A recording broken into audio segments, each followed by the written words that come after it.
This morning's sermon is the auction sermon. Tim Van Russell bid the most for the privilege of stumping me by giving me a topic to preach on that was of his choosing. And what I said to him before the service is, if you don't like it, you can have your money back. So the story that Chris just read is one that Tim sent to me sort of as the starting point for the sermon. And fortunately, he also included two quotes that help, if you will, tell the moral of that story. One is from Lao Tzu, and the other from Epictetus, who lived in the 1st century AD. So from Lao Tzu, mastering others is strength. Mastering yourself is true power. Control thy passions, lest they take vengeance on thee. So Tim did all the work for me. The sermon is over now.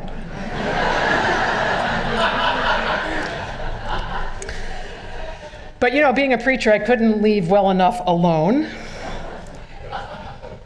So for me, the story of the shaman and the coyote comes down to self-doubt and fear clouding knowledge of oneself and confidence in who one knows oneself to be. If we are comfortable in our skins, if we are grounded solidly in who we are, our reaction to Coyote's taunting would not be the self-doubt that leaves the shaman and us at risk and vulnerable. Our response would be laughter. Nice try, we might say to Coyote after we recovered from our laughter. Is that all you got? But I found myself more and more curious about Coyote. Where did he come from? Why does he figure so prominently in the stories of native tribes all across this country? Why is he known as the trickster? Clearly, Coyote had more meaning than the Wile E. Coyote cartoon, where Coyote repeatedly and unsuccessfully tries to catch the speedy roadrunner bird. Meep, meep. And I found myself interested in not so much the content of the Coyote stories, but in their context. In his foreword to Barry Lopez's book, Giving Birth to Thunder, Sleeping with His Daughter, Coyote Builds North America, folklorist Barry Tolkien writes, Old Man Coyote is not a scholarly character. He has consistently evaded academic capture and definition, and he has tricked nearly every commentator into at least one outrageous and laughable generalization. He is blamed and praised by a variety of wide across our nation tribes for originating death, mixing up the stars, fornicating with birds, bringing fire, losing his eyes, freeing the buffalo, and he is blamed by one anthropologist for nearly putting the American Folklore Society out of business in the 1930s.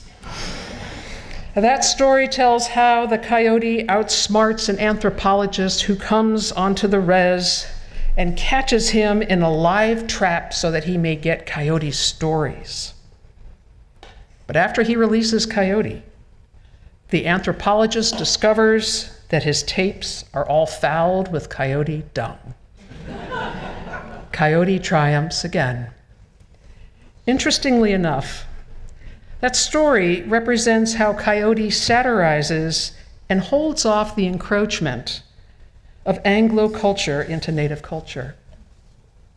The other important point that Tolkien makes is that to understand the coyote and other native stories, one has to know something about the tribal language in which those stories are originally told, something about how and where the stories are told, which tribe tells them, any taboos about when the story can be told, and about who can tell the story. These stories are complex, sometimes told in one sitting, one night, sometimes over the course of weeks. The season of storytelling was after the first killer frost and before the first thunderstorm. In other words, in the fallow time of winter. And most importantly, he says that native stories must remain oral to remain alive. Barry Lopez says that Coyote is not of the, quote, strict physical dimensions. He is trickster, imitator, firstborn, old man, first creator, transformer, names derived from his powers and his habits and his actions. Coyote is the primitive essence of conjoined good and evil when there wasn't a rigid boundary between the two. In other words, good and bad were not seen as separate entities or parts of a character or person. They were intertwined, inseparable. They were part of the whole.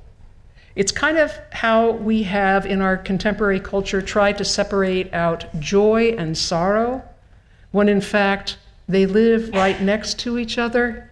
It is the same that Coyote represents, that good and, quote, bad or evil right next to each other inside something. And Lopez goes on to describe various descriptions of who Coyote is from anthropologists. I've already said he's the trickster, he's a demigod, he's a beneficent being, he is the one who brings culture and light to the people. He is also a creature of greed, of lust, and stupidity. An inchoate being of undetermined proportions. And my personal favorite, the incarnation of the Eastern Dawn. The Euro-American view would to call the Coyote stories moral tales. But that would be as limiting as distinguishing between good and evil in Coyote's character. Lopez points out that the Coyote stories talked about tribal origins, tribal worldview. They did help to depict correct and acceptable behavior within that tribe. But most importantly, the stories that were told renewed one's sense of identity. In that way, they are teaching tales. Coyote appears as a mythical figure in most Native American tribes, but has particular importance to those that are west of the Mississippi. Coyote's different aspects are therefore emphasized by different tribes. He's known as the one who has hunting medicine, a benefactor of humans, bringing them such things as fire, the younger brother of the creator god Wolf, who acts out irresponsibly and socially inappropriately, the creator of humans and perhaps the world. Coyote is not a warm, fuzzy character, but one who continuously finds a way to survive, employing whatever tools he must to do so. He's intelligent. He's full of wisdom. He's foiled by his own greed and voracious appetites. He is a comic, a lover, a magician. He is playful, self-centered, creative, resourceful, a hunter, a glutton, the chief animal of all animals in the age before humans. You don't fall in love with Coyote or even want to be him or have his powers the way you do with modern superheroes. Coyote is a powerful force that one needs to be mindful of. Approach Coyote with care, for even shamans can fall prey to his cunning. The mythical and real-life coyote is a survivor. Think about coyotes, they're scavengers. They eat everything from rodents to dogs to garbage. They can thrive in almost any habitat, adapting every time our human expansion threatens their habitat. I think we have a lot to learn from coyotes' ability to adapt and survive. There are even times when I wonder if the coyote is the model for how we as a species will survive. There's another type of coyote that has prowled our southern borders since the early 19th century, and I would be remiss if I did not mention these coyotes in this current climate. The coyote is the person or persons who smuggle people out of Mexico into the United States. Originally, the term referred to those who employed Mexican immigrant labor here in our country. They would recruit Mexicans and bring them to the US to work. And today, being a coyote is hugely profitable. People pay anywhere from $6,000 to $10,000 a person to cross. There's no guarantee that they will make it. And there's a whole hierarchy of coyotes and roles that they fill that I had no idea about. So the lowest one in that hierarchy is the one who goes into the interior in Mexico and actually recruits persons to cross the border. And after they get this busload of recruits, they put them up in a hotel somewhere near the border. And there they wait for other coyotes who actually smuggle the immigrants across the border. And like the animal coyote, these folks are resourceful and wily, keeping up to date on all the latest technologies the Border Patrol employs, learning the Border Patrol shifts, schedules, and stations. The next role for a coyote is the one who keeps an eye out at checkpoints along the border to signal when it is safe to cross. They are given the same equipment as our Border Patrol: night vision scopes, two-way radios, cell phones. This way they can monitor the Border Patrol's activities, and sometimes they even rent hotel rooms near the border and set up telescopes. And then there are the caretakers. It's an odd name. They're usually local American high school students who are hired to distract or disrupt patrol efforts by throwing rocks or removing the tire spikes that they have installed to prevent people from crossing over the border. And they're used because if they're caught, they usually receive a much lighter punishment. Once an immigrant has been smuggled across our border, they are transported to safe houses in the nearest large city. And these houses are owned by the bosses of the coyote operations. As the highest ranking of the coyotes, they manage the finances and the business aspects. So even though we often think of the modern coyote as the individual who actually smuggles people across the border, they're only one part of the whole business. I have no doubt that if our government extends the wall at the border, the coyotes will find a way to keep smuggling people across. They are, after all, highly adaptable. Now, what I love about coyote is the same thing I love about the characters in the Hebrew Bible. They are all imperfect, really imperfect. In fact, he's a bad boy through and through, and I mean that in the most affectionate way. He embodies so many of our human traits, not just a select few good ones that we have to live up to. And all of that makes him entirely relatable. It's far harder to relate to a superhero or a mythical figure that is perfect. He is prophet, he is Messiah, mafia, Saturday Night Live, all rolled into one. He will, as he did the shaman, take whatever he can from you, which means that he can be a phenomenal teacher. For to engage with him, as did the shaman, is to have to pull out all your own personal stops. It's not so much about triumphing over him, as the Roadrunner continuously does. It's more about staring into the mirror he reflects before you. A mirror that asks that you take stock of yourself, that you know who you are, where you come from, what you must do, and where you're going. To encounter Coyote is to encounter the self. Barry Lopez's collection of Native American coyote stories is bookended by two stories one in which he is given his name, and it's an Okanagan tale from close by here. And the last story is called Coyote Finishes His Work, which is a Nez Perce story. And what struck me about both of them is that one, Coyote is and always will be Coyote, with all that is his mixed blessings. And two, how gentle and loving the Creator is with Coyote. So in the first story, the Great Spirit of all the animal people calls them together and tells them that a new kind of people are coming, and that the animal people will now have to have new names, and that the Great Spirit will give out the next name, those new names, the next day. And some, like Coyote, already had a name, but Coyote wanted a new name. He didn't like being called the imitator or the trickster. He wanted a powerful name like Grizzly or Eagle.